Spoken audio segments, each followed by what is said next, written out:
Hello everybody and welcome to the September edition of Board Table Talk. I'm Andrew Rothermel here with Board President Erica Hermans. How are you today? I'm doing well. Happy fall. Happy fall. It is getting crispy out there. Yes. And I really enjoy it. Yes. I love the fall. Do you? Love You're one the of those fall. people. Yes. Pumpkin spice. I'm more of a snow person though, like 100% snow all the time.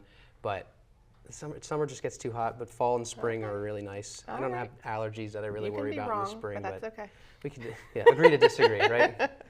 All right, so the board meetings in September, they were quick this month, but still a lot of meat within those meetings themselves. We'll get right to the big one, the capital plan update. At the work session, there was a pretty good update on the capital plan. Do you want to elaborate on that? Yeah, I think it's really exciting to see that the board and the administration working together to make progress on this because, you know, in my one-off conversations I've had with members of the community, and even hearing some of the people who came to the podium at our special meeting in August, like there is a desire to really get clarity on what is the future of Spring-Ford going to look like. Right. So this is exciting work. As far as the capital plan timeline, so we did approve, I would say like the overall approach to figuring out, you know, basically, you know, what are the goals that the board is agreeing upon, and really the goals were threefold. Number one is like we want to make sure like we are set for the next X number of years that our students have warm, safe, dry buildings, facilities that is conducive to great learning. So that's number one. Number two is, you know, there is a desire from this board to reduce the number of transitions. So for the community, what I mean by that is, you know, if you think about the movements that our students go through, you have a transition from building to building in years 4 to 5, 6 to 7, 7 to 8, 8 to 9, 9 to 10. I mean, that's a lot for any student, but, you know, this is something that, you know, I've heard talked about as well among the special education community. You know, it's difficult for all children, but especially students that have disabilities and special needs. This is something that we want to keep an eye on. So there is, you know, agreement among the board that we want to be able to reduce the number of transitions and really have an effective model at the middle school level. So there'll be talk about that. And then, of course, the last goal that we want to focus on is, you know, the potential implementation of full-day kindergarten in the district, which, you know, if I could, as one board member, speaking for myself, if I could snap my fingers, it would have been done yesterday. But we know that there are a lot of moving parts of this, not just from a financial perspective, but from an educational perspective, a curriculum perspective, space perspective, facilities perspective. So that is all the work that still needs to be done. But, you know, this was a great first step in, number one, making sure that the board was aligned in terms of the goals, and number two, giving clarity to the community for what the next 6 to 8 months is going to look like, because we do want to solicit the community for input, and there are going to be some days where we're going to be getting the community together with administration to be able to hear from them and have that type of dialogue. Speaking of that, you rolled right into it. November 12th at the 8th grade center, and I know we're going to continue to talk about these in board meetings, but at the 8th grade center on November 12th at 6 p.m., we're having a Growing Together community forum. Yeah. So it was in the weekly update, and if parents want to reach out or look in the weekly update, they can find all the information on that to give everyone an opportunity. Yeah, can't wait to be there and be a, you know, observer, hearing. I've done that in other, you know, we've had other community forums, you know, since my time on the board, and to be able just to sit there and listen and take in all the voices that are coming and to hear that dialogue and not be the one facilitating the discussion, I think is going to be very beneficial. And I think it's good to have it at the 8th grade center too. Yeah, I think that's important for people to get into that building. And you know, the administration is not sitting idle. I mean, there's a lot of work being done right now in terms of number one, like going back to our demographic study. Like we want to make sure that our demographic study that we've done over the last couple of years is still reflective of all the properties that are coming online in this area, so that we have the, you know, the best data possible to be able to understand, you know, how many students, what is the capacity number. So we're doing that. There's other work being done with regards to estimating preventative maintenance costs. Like that's basically like if we do nothing, like there's still a cost to it. So what does that look like? And a lot of other work that's being done that we'll be talking about in our October and November meetings. So let's talk about this big scary word, redistricting. You love demystifying. Let's get into it. I do love demystifying scary words like redistricting. So this is top of mind for the communications team, I know, because I've seen comments made, questions posed to our Spring Forward Facebook site. But likewise, I mean, we even had someone come to the podium and make public comment. I think it was our work session in September, where they were making a comment about the capital plan, but erroneously called it a redistricting plan. It is not a redistricting plan. It is a capital plan. So let's just put that on the table. Redistricting, to define what that is, does not mean that if you attend Spring Forward today, you may not attend Spring Forward down the road. Right. So we are not changing the broad boundaries of the Spring Forward School District. Everyone who's within Spring Forward today will still attend Spring Forward down the road.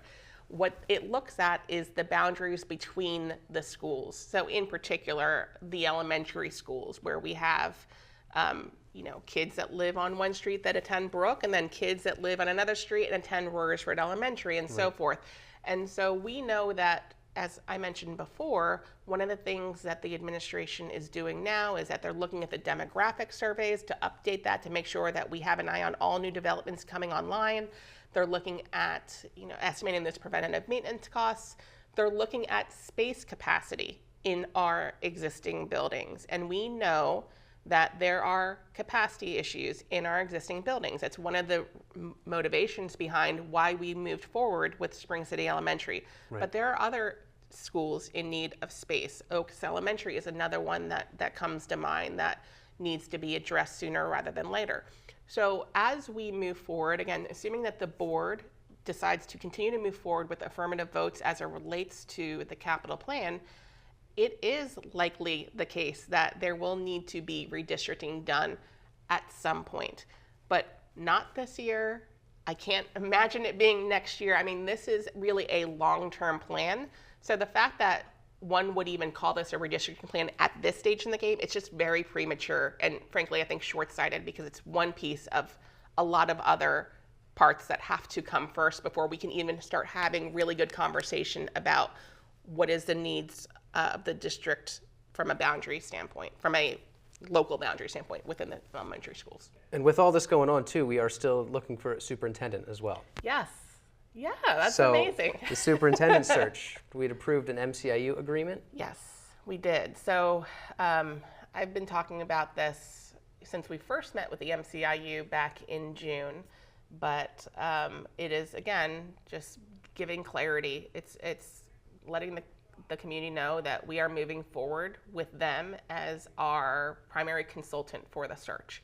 So in the action item that we approved in September, it just outlined what you would expect. Like, what are the different phases of an MCIU superintendent search? Starts with initial planning, starts with identifying qualified candidates, doing the interview and search process, selection, and then ultimately the post-search activities that regularly happen. So it outlines what the phases are. It outlines the responsibility of board members, the responsibility of the MCIU, and it did give the community as well a insight into what the quote-unquote time, I say timeline very loosely because we know that with any interview process things can change, but you'll see in that timeline that we have out there that there is input for the community as well. I mean, this is ultimately the board is going to have the decision, but we need to be able to take in, voices from multiple stakeholders to be able to make a really good decision. So we'll be sending out community surveys, or I should say the MCIU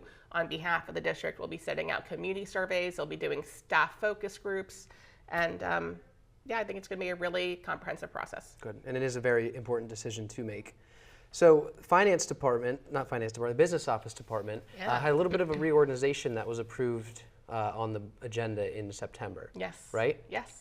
So do you know what the reorganization exactly is? Yeah, so this is something that the finance department has been proposing to the board for a handful of months now. Basically, to give the community some background, Mr. Fink is our current CFO. His right-hand woman is Mary Davidheiser, and they oversee our finance department. When they came on board back in 2015, they recognized some things, which was that our finance office at that time was full of many clerical positions. And just to keep it short, because I could go into this for forever, to keep it short, the role of a finance department has evolved since then. Right. It's much less focused on clerical positions and much more conducive to a corporate professional structure. And so at that time in 2015, they did a reorg where they removed, I think it was 3 clerical positions and added some professional accounting positions. And since 2015, our budget has grown about 40%. Likewise, the asks of a finance department have become more sophisticated in terms of not just the clerical, but in terms of financial analysis and modeling and strategic direction, how we're going to move forward with planning in the department, and in addition to dealing with regulatory bodies, audits and such. So and to add that he oversees transportation and food service. That's so a that's whole a whole other other conversation we can wait for another day. Yes. I really tell my daughter, if you go to Mr. Fink, don't talk to me about those things. Talk to Mr. Fink. Come to the podium. But anyway, going back to the finance department. So the roles have evolved, the responsibilities have expanded, and this was a great. Anytime you have a open opportunity or an open position in a department at any, I'll just speak like from my experience from a corporate level, but I think it's a good opportunity to reevaluate the structure of that organization. And so that is what Mr. Fink and Ms. Davidheiser did, and they recommended adding a position called a financial reporting and FRA, financial and reporting accountant, which is basically the most senior position, second to, of course, Mr. Fink in the department, that can take on more strategic, less tactical work. And, that's where we're headed. And we have a lot of asks as it relates to analyzing the budget. And so, I think adding that position, promoting some other people within, and not backfilling that clerical position that we had is, for me, again, I'll only speak for myself, a smart move, especially knowing that Mr. Fink and Ms. Davidheiser, only have so many more years on their contract. Right. And they know what they're doing out there. Yeah. Other departments, maintenance, supervisor of operations and facilities, we finally got that hire and approved, Michael Zdenek. So congratulations to Michael. I loved meeting him. He had such great energy. He did. I noticed that too. Did you notice that? He was just, he was happy to be here, and his background is so interesting. Yeah. I think he was an Air Force veteran. He's amazing. So I'm looking forward to working with him. Yes, congratulations to him, and also congratulations to Raven Carey. She's currently the district lead custodian. Yes. But she was the Spring City head custodian. I mean, I've known Raven for a long time. She was previously with Interstate. She was a night custodian, a second shift custodian, a first shift custodian. I mean, she's been pretty much in every position in this district except for the district lead custodian. So congratulations to her on her success here. And it's quite a story. Yeah, I mean, I've heard of, so I've only had the opportunity to meet her recently through my work on the personnel committee, chairing the personnel committee. She regularly comes to, meet and discussions. We call them meet and discuss, but that wasn't what I wanted to say. Yeah, she really comes to the committee to speak on behalf of the custodians with some of her peers. So I met her through that. But Mr. Jackson, who's the chair of property, has been raving about her since for as long as I can remember, and I think he even made a comment at the board meeting to say so. So congratulations raving to her about as well. Raven. I like that. Raving about Raven, yes. That was no pun intended. So looking into kind of our department here for a minute, Ramcast is back. We kind of were up and down a little bit with it, and now it's back. We had on Dr. Murray with SEL Screener. We had Jeremy Ionelli, who has a wild story about his career shifts and where he's been, and now he's here teaching our students.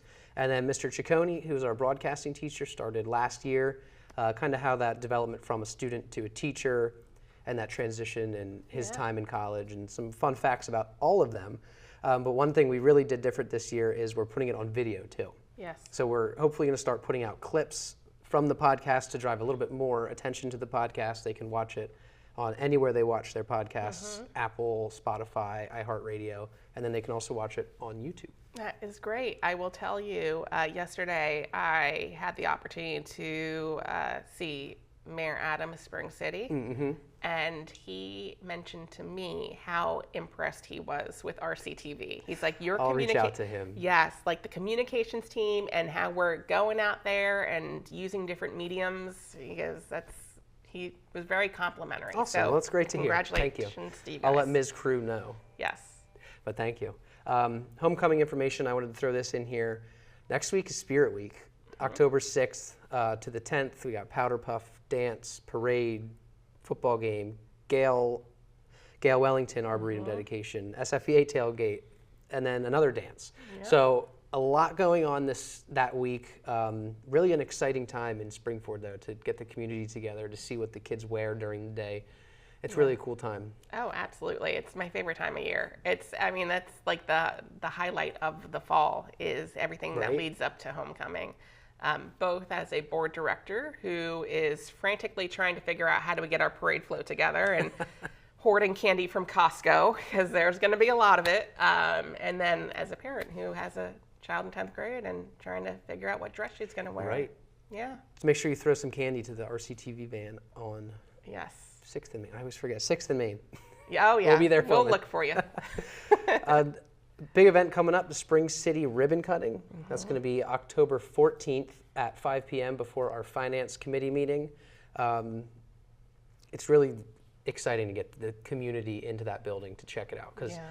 we've been over there quite a few times now, and it's just every day there's little details that are being added, and it's Oh, is there? just Okay. coming to life. That's amazing. So that's Yeah. really cool. That's coming up on October 14th at 5. Yeah, and like I said, there have been so many people that have had a hand in bringing this initiative forward. We had a board director and a former board director in the audience at our last meeting, and I said, like, I want to see all of our former board directors.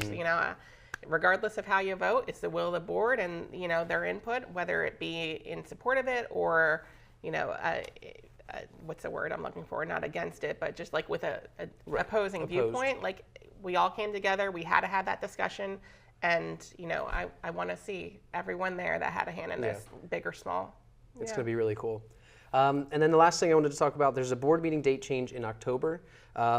For recognition of Diwali, the meeting that was previously scheduled for the 20th is now going to be Tuesday, the 21st. Same time, same place. Same time, same place. Yep. And then the board meeting is also the same date, October 27th. That's not changing at all.